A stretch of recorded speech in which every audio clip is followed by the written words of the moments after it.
Alrighty, everybody. Top of the morning to you. I'm very excited. I have Tammy Foster here with me. I'm so excited to have you on, Tammy. And welcome to the 22nd episode of the Best Self Weekly, where we just focus simply on being, the best versions of ourselves today, tomorrow, and every single day. And when I think of self-improvement, I think of Tammy. Tammy has taught me so much. She's a mentor to me. She's a mother of two, and she is a licensed psychotherapist as well as a certified life coach for 23 years. Is that Yep. right? Mhm. I got it right. I didn't have to look at my notes. Um, but honestly, man, Tammy, we met how long ago did we meet? I think it was in August. We met through Instagram. Yeah, I reached out to you wanting to write an article for you, right? that's right. Yeah, and I remember hopping on the call with you, and it was supposed to be, tell me about your business, but spiritually, we got into a spiritual, like self-improvement conversation, and then you ended up being my mentor for a month, and you taught me so much. Oh, So you're awesome. Thank you. I appreciate what you do. you're so welcome. It was a pleasure. And I remember, and I was thinking, because I get lots of Insta, I want to interview, come to my podcast. And I'm thinking, and I go into my spirit and I ask and for discernment. And something said, yes, I was supposed to meet with you. And I trust that something, that still small voice I call Holy Spirit. And I said, this is a bright and lots of good people, but like not maybe the time frame was not my yes wasn't for them yet. And but when I met you on the Insta or whatever it is we met on, I was like, yep, I'm supposed to meet him. I don't know. I'm so excited. It's like I'm meeting my spiritual family. Like that's what it felt like. And I was like, okay. And I told some people, yeah, I'm meeting with a journalist and he wants to do an article on my work. And um, I just trust that the energy is right. And I totally felt the same way. I was like, oh my gosh, hi, spiritual family. Like, I'm there for you for life. Like, Yeah. And it was kind of cool because I was like, well, I don't know if I'll ever see Tammy, in person. And it just made me so grateful for technology and, how we have the ability to just connect with other people. And it all ties into just being our best selves. Like, yeah, and yeah, you mentioned, the still small voice, or some call it our intuition. yeah. And that's something that I've been thinking about lately. And I wanted to kind of start off by talking by that because it's so important. If we have a strong tuition, that gut feeling, we can just be led to those people we're supposed to meet, led to those things that we're supposed to do. And Tammy, I want to ask you, how did you get into being a life coach, psychotherapist, helping other people? And how did was it your intuition that led you to this career path at such a young age? Absolutely. Um, it's interesting because intuition and premonitions and all these issues, transitions, trauma, all these things can ignite an understanding and a wisdom within us. And we can call it all different types of things. Or like, have you had a circumstance when you were like, it feels like this happened before? What do they call that? Deja vu? Deja vu. Yeah. What are all these? What are all these things? Well, I truly believe that it's part of our infinite self. That's saying hello. It's giving us some nudges. It's helping us see. It's like living in this life, being a human, and we have the emotional self, the physical self, and the brain, task-oriented self, doer, right? Yeah. But then there's the spiritual self, and that infinite self is it's got a wisdom that doesn't really it's not a checklist. It just comes through, and it's almost like we're walking in the forest called our life, and we're struggling like, who do I want to be when I grow up? And how do I get to that ideal weight or that financial goal or that relationship goal or what other things? And we have all these like we're walking in the woods and you can't see a clear path. No one sees a clear path their whole life through. Sometimes we see some patches, you know, where it's like, oh, okay, straight away, and it's not too, you know, wild and not too bumpy, and it's gonna be good. Like I got a wind, it feels like nice. And then there are times, and it can be one day, 1 hour to the next, where you're like, oh crap, there is so much brush in my way. I need to get a machete to see what to do next. I don't know what to do, you know? And this is what I think what you just said was so important was about intuition. It is whatever tool we need at the time of that walk through the forest. It's the machete or it's the cap that we need to stop the sun from hitting our face because we're getting overheated. It's whatever it needs to be, but it changes. It's a gift and it's like it changes form as we need it. It's almost as if we can float above the forest, Yeah. look down, see ourselves down there, being human, having different thoughts, different emotions, different actions. Some of them great, some of them very aligned with our healthiest, happiest self, and some of them not, you know. Mm. And it's going to always be the case. We're going to have thoughts and feelings and actions that are not like high vibe all the time. Yeah. And it's necessary. But what is also the greatest gift when we're in the lows, when we can't see ahead of us exactly what to do, is being able to observe. And that's what I teach people how to do, is how to activate their right brain. So even as I give you the image of walking through the forest and Yeah. seeing all this brush, which I've never said this before in my life, by the way, I've never given Heard this. it. I've never heard it. It's so good. And the cap, the blocking you from the sun, the intuition, like protecting you. Yes. And hydrating, what is water, right? We're made up of mostly water. So like, you know, when we get into I can go kind of crazy with metaphors because I'm very right-brained by brain by nature. But what I did when I gave you the walking through the forest and the cat is I activated your right brain. So I helped you see your life now from a metaphor, kind of like a cartoon character in your brain. And you're like, oh, okay, so it doesn't feel as bad when I have a low day and I see it from that place, you see? What represents the right brain? Is that like metaphors and images? Like from a young person who Great question. doesn't know anything, doesn't know too much about the brain, what's the difference between the right and left brain, really quick? Because you said you activated my right brain when you said the stuff about the woods. Maybe think about the metaphor. It activated right brain. So, left brain, the left hemisphere, so the brain has two hemispheres and there's a little cross section, so they communicate to each other. The left brain is known to be more logical, more like linear, things like that. The right brain speaks in images. So the left brain is going to write a checklist of all the things you need to do today and have it on your calendar, and it's going to do. The It's left brain or right brain is left brain, left brain. left Okay. brain. Okay. And oh, I can go in a tangent on that because that's kind of like the doer, okay? Yeah. And the right brain is more of like the visionary. This is the part of you that's creative. This is the part of you that speaks in images and visions and things like that. Um, I venture to say that the right brain, when we activate both, we're in our healthiest, happiest self. Right. When because we don't want to just be so floating in a sitting in a cave in the Himalayan mountains for not eating and like we Yeah. need We have the both for a reason. I feel like we have both for a reason. exactly, yeah. Yeah. Yeah, so what I do is I help people. So when we are in the left brain too much, and especially in this culture, we're often in many cultures around the world, it's about doing, do instead of be. Sorry, You're my cat. good. And when we get into too much of the left brain, we get anxious, depressed, mental paralysis if we have ADHD. That's where that happens.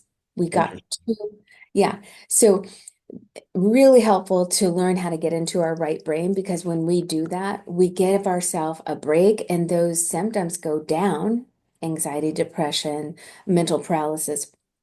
um, lack of motivation to go towards the next, good thing. And we get into the right brain. Now that can happen through meditation. It could be mindfulness. It could be going on a walk and seeing three colors of blue. The sky is blue. My jeans are blue. The car down the street is blue. Getting into this still, you know, present place. Yeah. Present and pleasant, actually. Yeah.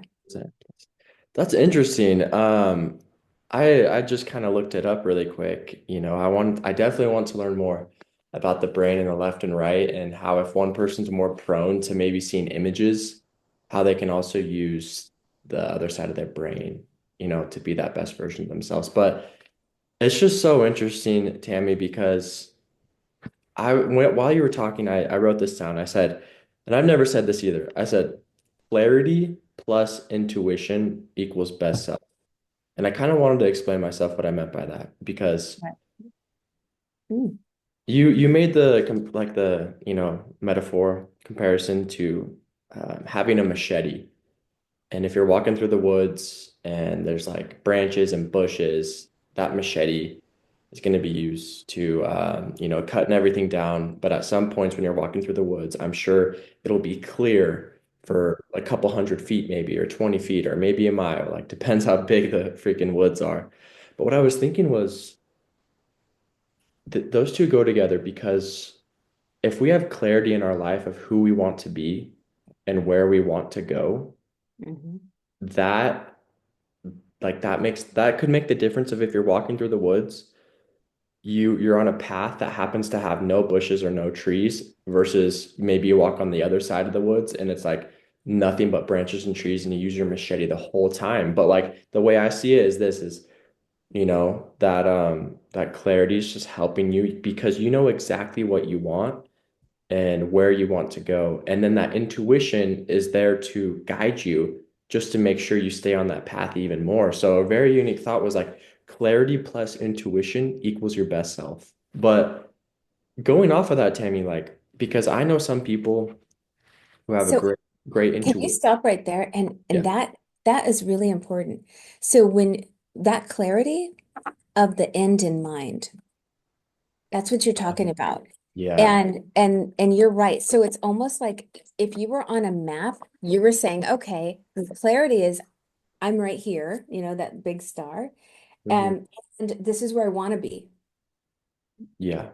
So you're basically setting your intention while you're in the forest. You're saying, okay, but I want to get onto the west side so I can get to the ocean. So Mhm. then I want my compass, right? So you know where you want to go in the forest, even though you can't see how to get there yet. You've set your intention. And then you tap into intuition. We'll call that the compass.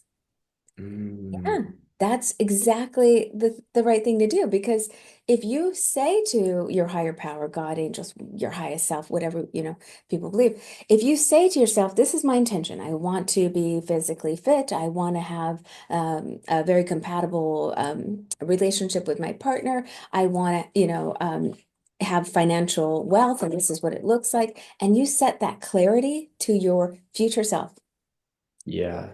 And then you use intuition to get there. You're right. That's the algorithm.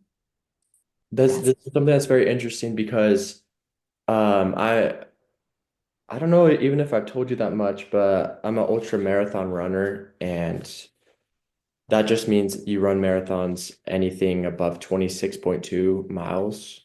And wow. I like to make comparison to running because everybody at one point has tried to run. I think everybody can relate to it, but I want to go off of what you said and kind of compare it to running Mm, um, because it's like this. Once you and there's people out there like who can immediately just go and run a marathon with no training. Like I've done it. But if you stick with running, you eventually identify kind of what you want to do and the time you want to run it. So eventually at one point, you have to have some type of training plan because at one point it'll hit you what type of goal you want to have. So with that being said, if you have clarity and I'm like, oh my gosh, I've run 5 half marathons at this point. I want to make the next step and I want to run a regular 26.2 marathon. Now, with that 26.2 marathon, you're going to have to follow a training program, right? And the training program is going to be very clear. There's so many out on the internet, and it looks like this. You run for 8 to 12 weeks, however shape you're in, and you have a specific day where you have to just run slow. You have a specific day where you just have to do Oh, sprints. You have a specific day where you slowly each week have a long run of the first one 6, the next week 7, whatever. But what I'm mm, saying is like you need your intuition because running injuries happen. Sometimes you run a new path and you get a little extra sore. Sometimes you aggravate your ankle. mm, So if I were to follow this running plan without any intuition, with just being a robot and doing it, yeah. chances are when you get to the finish line, like you're gonna have an injury. You maybe overdid it. Like sometimes you have to add an extra day of rest. Sometimes you have to add an extra day of hamstring exercises. So what I'm trying to say is when you have that intuition and the gut feeling Mhm. of knowing that you need to maybe like slow it down for a week. You know that maybe your left hip's feeling a little bit aggravated. So instead of running those 5 miles, maybe you just do those 2 miles and then you like have to ice it. Like what I'm trying to say, it's kind of Mm, complicated, but mm. at the same time, it's not. I hope that makes sense. Does that make sense? Because you need that intuition. Because to me, intuition is like you know what you're supposed to do without explanation or reasoning, but just kind of like with experience. I don't know if you have anything to say about that. That's the way I viewed it, and that intuition is just key. It's key. This is kind of reminds me of what is in my book coming out. Um, Really, three stages to all personal progress. what are they? What are they? Can you share them, or is it top secret? It's totally for all of us on the planet. Cool. Awareness. So out of all the different mentors, workshops, 23 years of really diving into health and wellness, um, I have gleaned three phases that we all go through. Awareness, which is what you're talking about, being aware of your body and how if there's any injuries, knowing you have to. So awareness, acceptance. Okay, like I can't just ignore that my hip is hurting on that marathon. I can't just ignore it. I've got to accept, aware, first stage, accept, second stage, aligned action, third stage. Now I got to do the icing or I got to do the heating or Wait, I got to do third the is you said third's aligned action. aligned action. Okay. So three, kind of four A's. But yeah, so awareness, acceptance, action. They're all A's. Yeah, my I three like A's. that because it's easy to remember. I'm really big I on love memory. easy to remember. I'm like memory hacks. That's how I learned Spanish, Tammy. Like that's if there was a word in Spanish and it rhymed with something in English or it rhymed with something like funny and silly, Yeah. like for example, in Spanish, to doubt is dudar. But like in my brain, I'm like, okay, if someone's gonna doubt someone, they'd be like, dude, what the heck, dude? So I'm like, oh, dudar, to doubt. Oh, I get it. But like Yeah. when you say these 3 steps, they're all A's. Like, of course I can remember 3 A's. It's Yeah. simple. So did you do that intentionally? Make them all 3 A's? Okay. Yes. Yes. So anything that can make it easier for my brain, I'm hoping. And, Yeah. and sorry, Bear wants to be on stage today. So How you doing, Bear?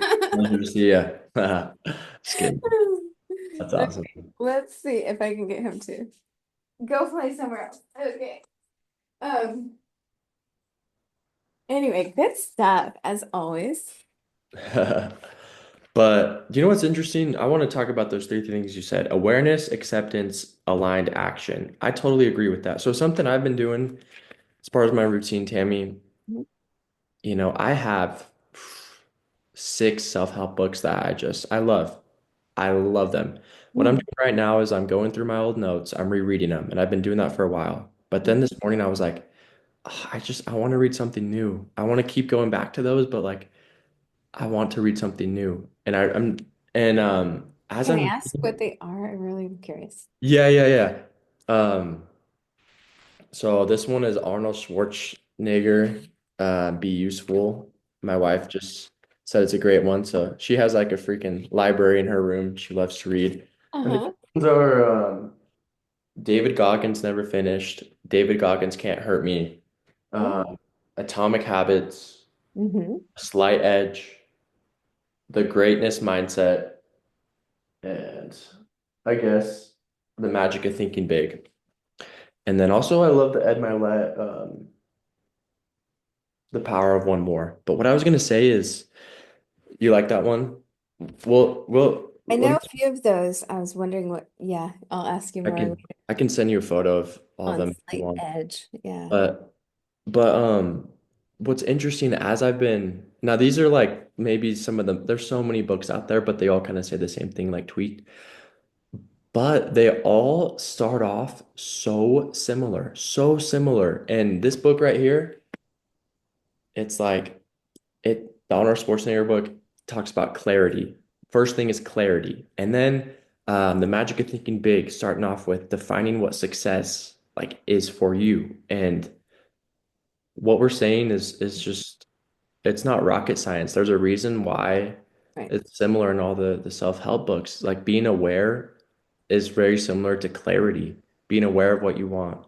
But Yep. what I loved is acceptance. I wanted to ask you about your second step, acceptance, because I feel like a lot of us, some of us are born in hard circumstances. Some of us have mental disabilities. Some of us are born with physical abusive people. Some of us are born very poor, whatever, or bullied. Yeah.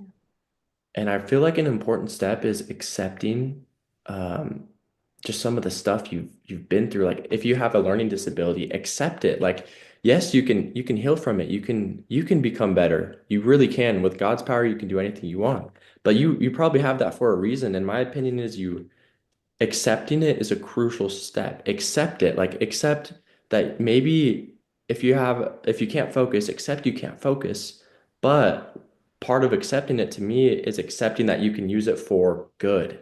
You can figure it out and you can use it for good. Maybe you're weaker at focusing, but you have a different sense inside you that's been heightened because that one isn't as strong.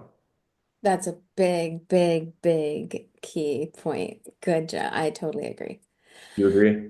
I agree. Um, so acceptance is interesting. One of my great mentors, he said that acceptance is the answer to almost every problem. And we kind of bumped heads on that because I'm like a self-love, queen. And I said, no, I believe self-love is the answer to almost every problem. But then I started thinking about it and I was like, well, what is self-love?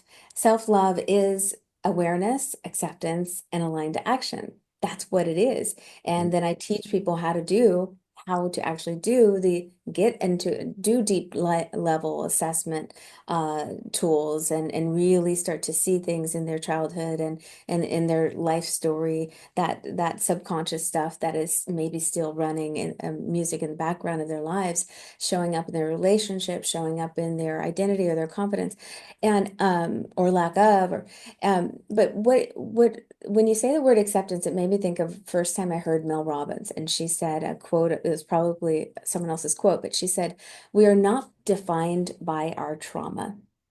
We are defined by how we overcome it." Mhm. And it was like mic drop for me. I was like, whoever she is, I like her. Like, Dude, because I totally believe whatever we've been through is a superpower, whether it's revealed, unveiled yet or not. Everything is a gift. that gave me chills. It gave me chills. Like I have chills again I because got it again. I mean, I got it right now. After you said it, I got it. because of this. Yeah.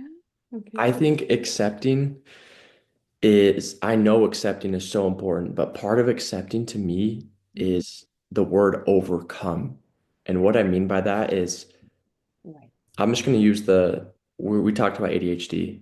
If you can't focus to save your life, accept that you can't focus, accept it.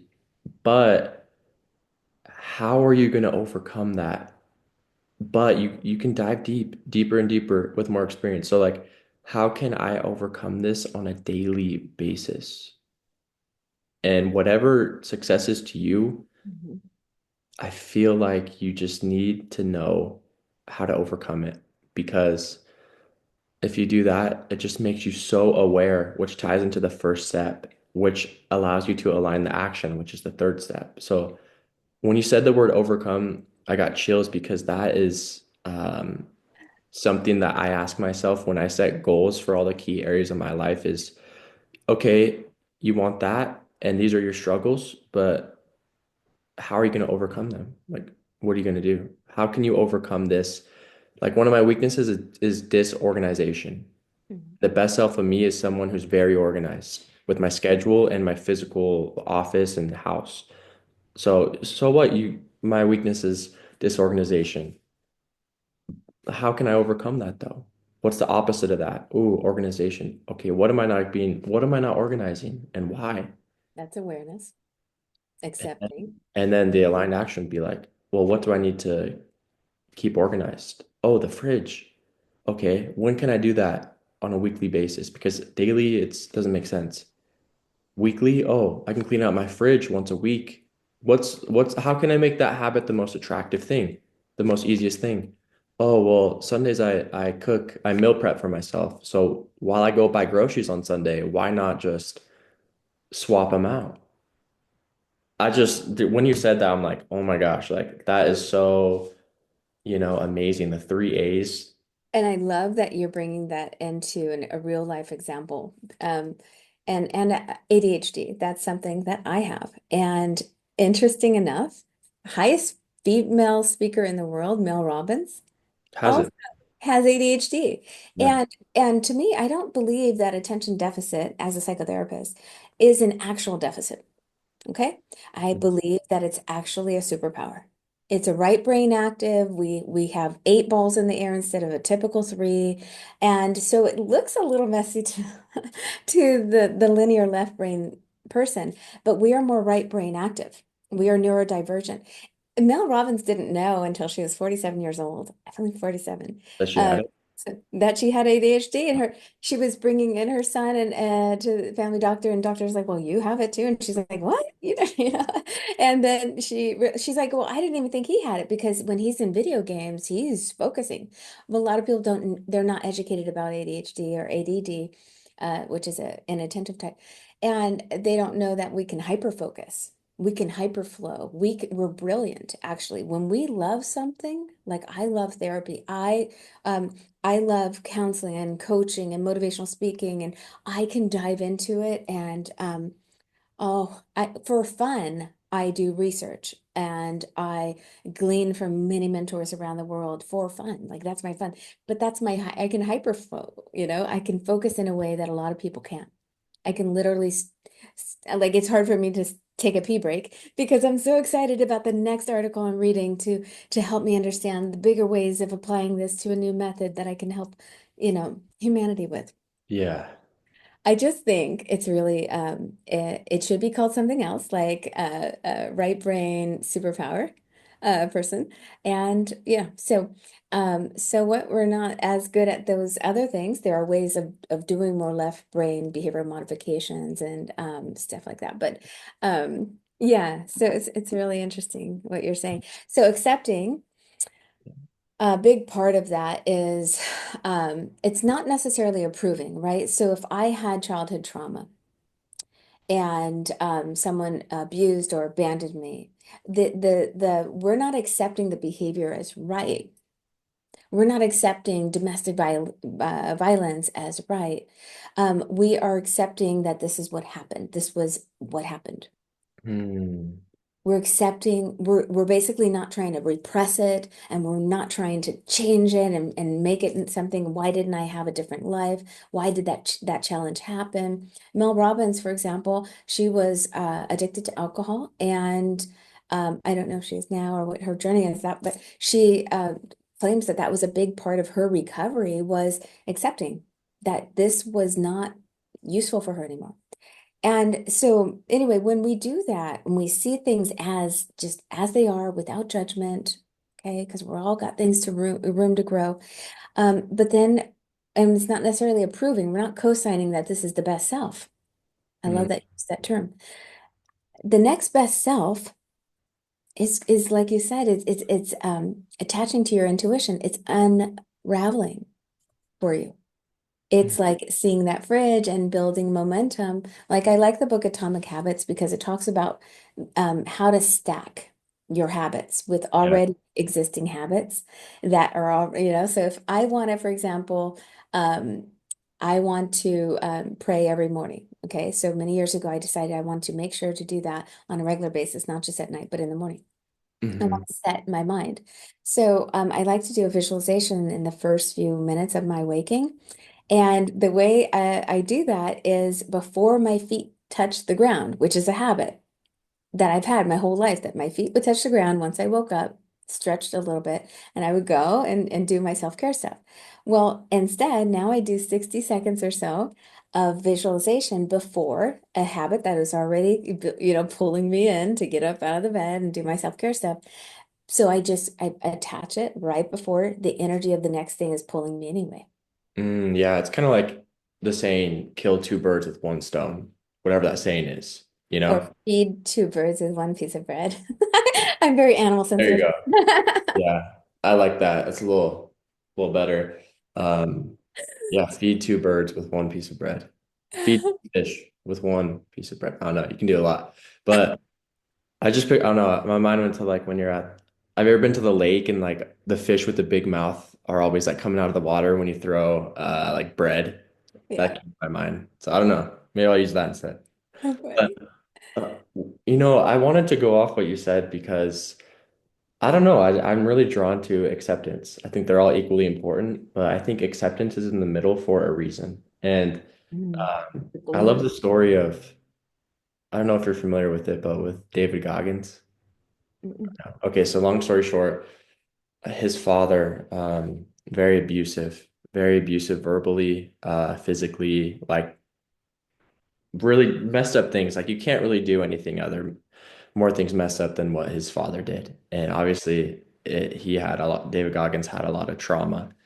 Um, but in terms of acceptance, grown man after being a Navy SEAL, after being one of the best ultra endurance athletes ever, after losing, he was at 300 pounds and he got down to like 200 or something, and he lost it in like the quickest time ever. But anyway, Mm. so he goes back to relive his childhood for some reason.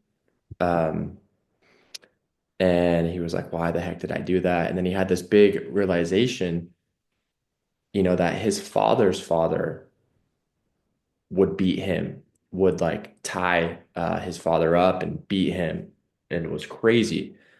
And I think in relation to this is acceptance because he kind of accepted that his dad's dad beat him and his dad's dad Mm. passed those like that basically his dad never accepted and dealt with those demons and that trauma.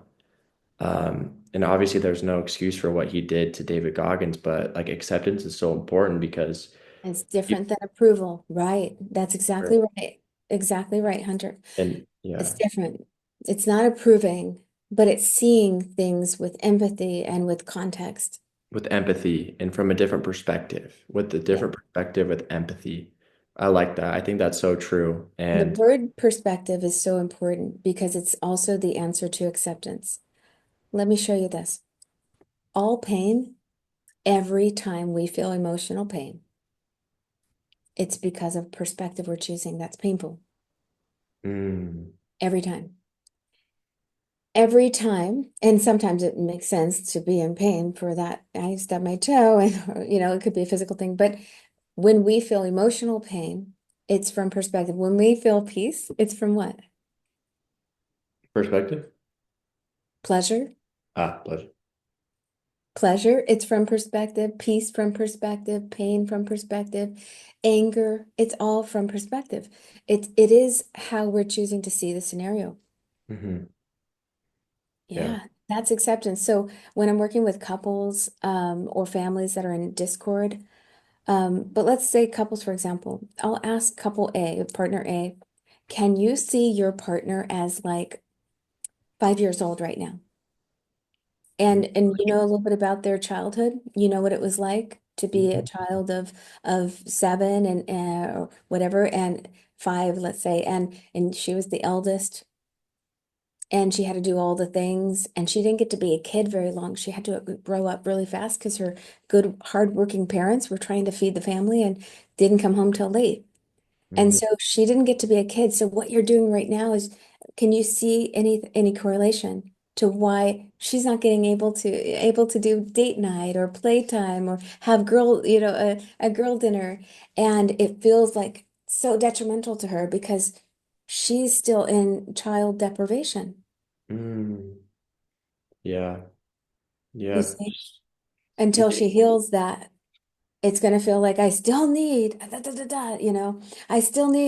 I need to buy all those things. I need to go on these parties. I need to because I had to grow up so fast. And then I asked partner B, can you see your husband? Can you see do you remember what he grew up, how he grew up? He's told you. Okay. So can you see any correlation right now? Can you see in the context of that person as a child? And how they had to adapt and what might be showing up now. And every time there's a correlation. And there's some empathy that the partners, and some of them have been married for 20 years, and they're like, wow, never realized that your need for independence or not being interrupted or being heard or being held was because you weren't held as a little kid. Mm, Or if I tell you I'm coming home at this hour and it's another hour, it's because you have abandonment issues and your dad didn't come home for weeks at a time. See, mm, so when we correlate that, we accept the person, and then from that stage, we can start individually realigning because it's no longer like um, it's no longer subconsciously making us feel like we're in a void or a need and the partner has to kind like fill in all the gaps that of childhood. Instead, we become more whole and complete and we're whole and complete and we're so self-loving that we actually can overflow to our partner and they're having a bad day. We're like, okay, but I see you. You're over there. I see you're having a bad day. You're kind of like 7 years old right now and you didn't get that need met. deep. That's deep. It's deep to think about it as someone as a child. Yeah, it's so Change. loving. It changes. And it stops you from getting in survival mode and feeling threatened And and not good enough or mad at the person for not being there. Instead, you just see them, right? You see the forest that you were walking in, you mm, went on top of it. You see yeah. the partner as a little inner child who's still working on something. We all are. And, And and it gives you space to create space for each other. it's really interesting. I keep thinking about even some of the rudest and meanest people in the entire world, they love children. Not everyone, but there's still like some very rude and mean people. And they just adore children. When they're around children, they love children. So when you think of other people maybe from a children's perspective, that's really deep and literally life-changing, in my opinion, And hands down. some people don't love children, don't ever want to have children, don't love children because when they were a child, they were rejected or they were displaced or they were abused or abandoned or something, right? And so Yeah. some people don't, but they're good people, but they're afraid of something that these children are loud and da da da da or whatever the things. But if you ask them if they love their inner child, there Ooh. is some love there. There is usually some love there. And if you start there, they can start to love other people, including other children. That's very interesting because we'll end in a couple minutes. But going off that, I can't stop thinking about accept. I love how it's the middle step, Mm. and Yeah. because it really that's what made me start my PR business. I was, and this relates to being a child and accepting. It's a great real life example. So I I was like, what are my weaknesses? I'm accepting my weaknesses, which I know I can turn into strengths, and I'm in the process of. But my weaknesses, I don't know why, but I don't thrive in group conversation, back and forth group conversation. I can get on a podcast and I can public speak very well, and I have no problem doing that. Like if I'm in church and there's hundreds of people there, I'll go up and speak. I love that. But I'm talking about like a group setting. And I remember as a little child, because I never liked that group setting Mhm. and it was a fear, I would choose. to just be the funny guy to get out of that situation, right? Because the funny guy, they can just like mock people. Like I was good at sports, people respected me. I was like bigger, and I just chose to be the funny guy, and that was my way out of it. Mhm. Because for whatever reason, I didn't thrive in the group setting. So I was like, I remember one time my neighbor gave me a ride home, and I was talking to them one on one, and I've never been one on one with them before. I'm like, wow, like I like being one on one with people. I like asking people questions. I feel like I thrive on one on one conversations.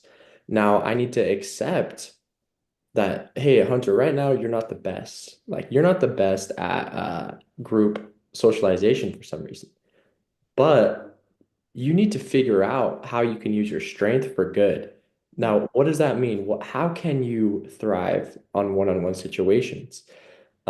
Is it doing PR? Because PR and being a journalist, a publicist, you're initially working with people one-on-one, really diving deep and learning their story, learning why they started their business and all that stuff, which kind of has led me to coaching and mentoring and even doing this podcast because once you really accept your flaws, your weaknesses, and then figure out how you can use those to your strength, it's just like it changes your life.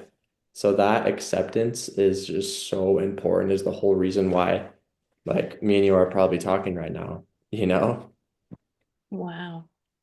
Well, I I've seen you in group setting and you did really well. I'm a master at faking it. I'm a master. No, like, I I can really fake anything. You're so I used funny. to, I love how authentic you are.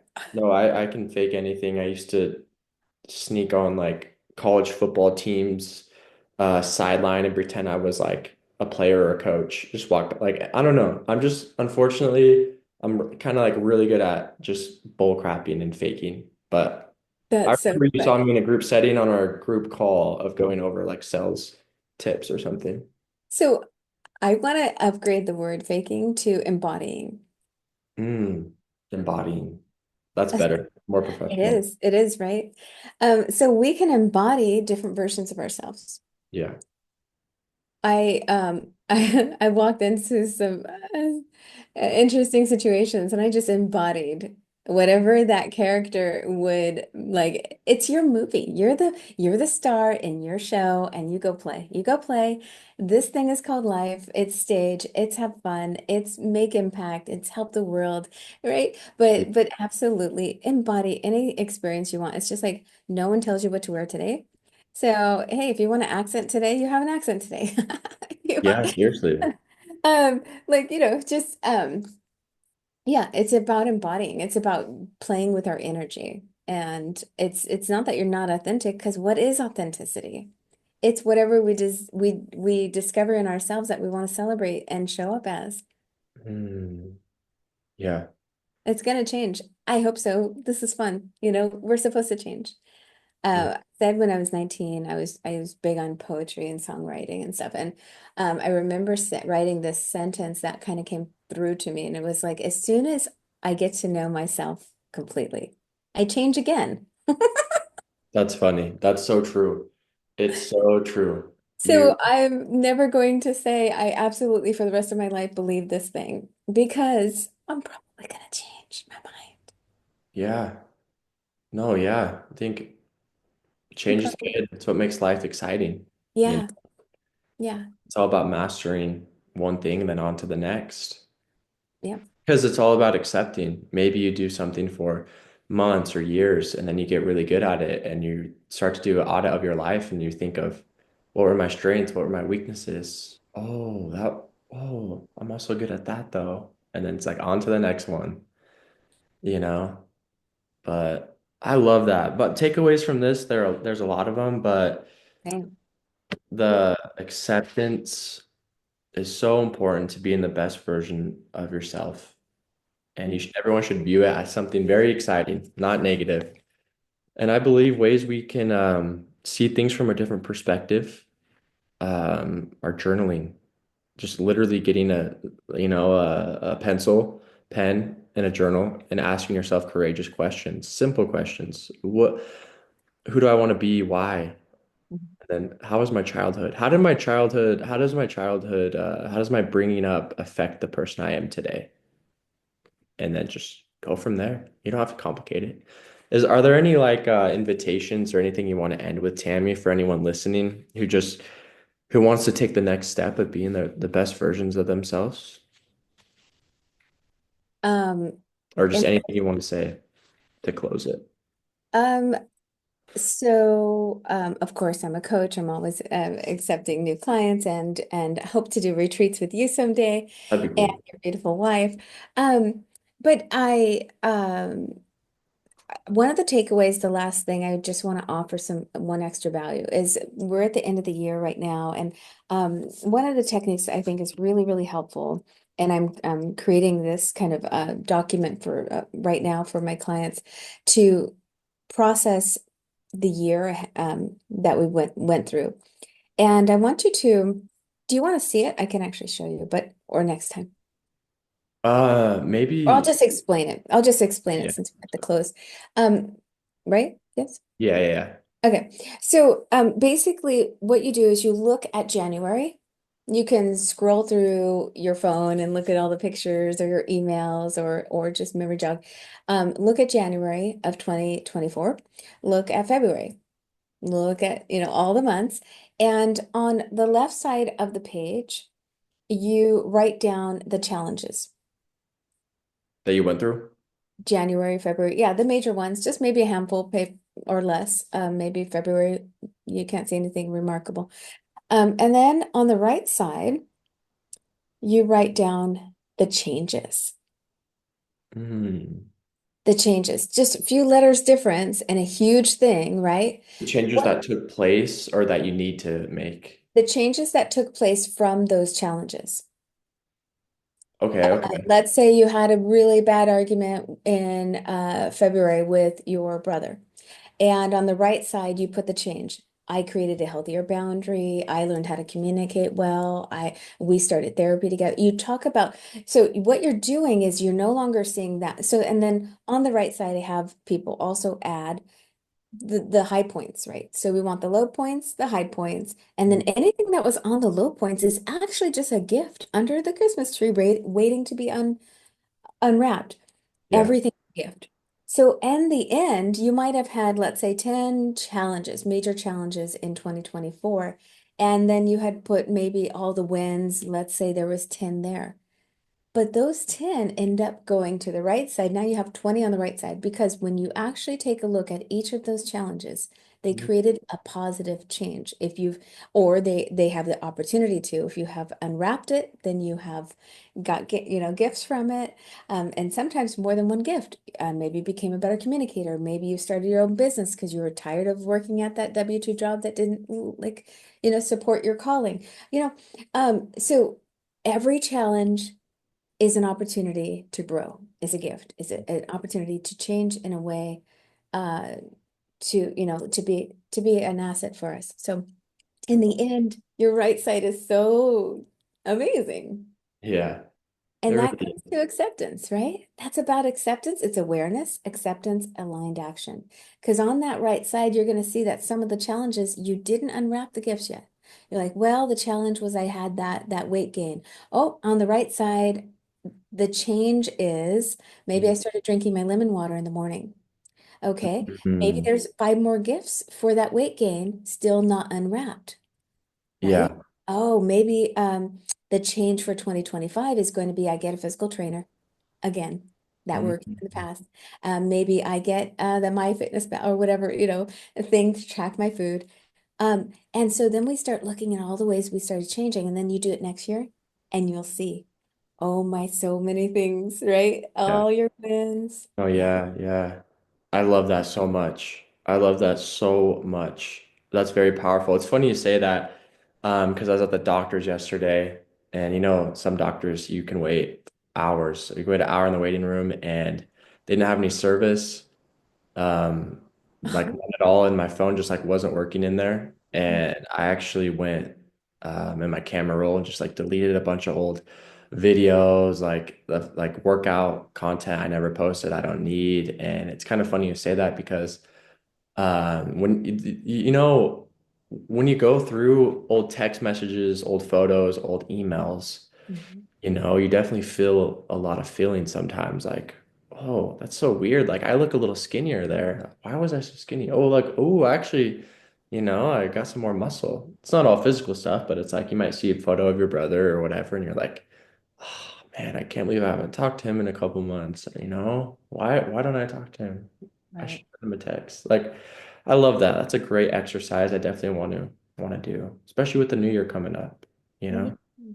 But anyway, Tammy, can't thank you enough. Thank you so much for dropping knowledge You're welcome. today. I really hope everybody can, have some takeaways, acceptance. There's just so many I can't even list them all. But I hope, everybody can be their best versions of themselves today, and do something that will only help you be your best self, whatever that means. But Tammy, thank you so much for hopping on. I hope everybody has a blessed and wonderful day. Thank you so much, Hunter. You're a blessing to this world and to mine. Awesome. Thank you, Tammy. You're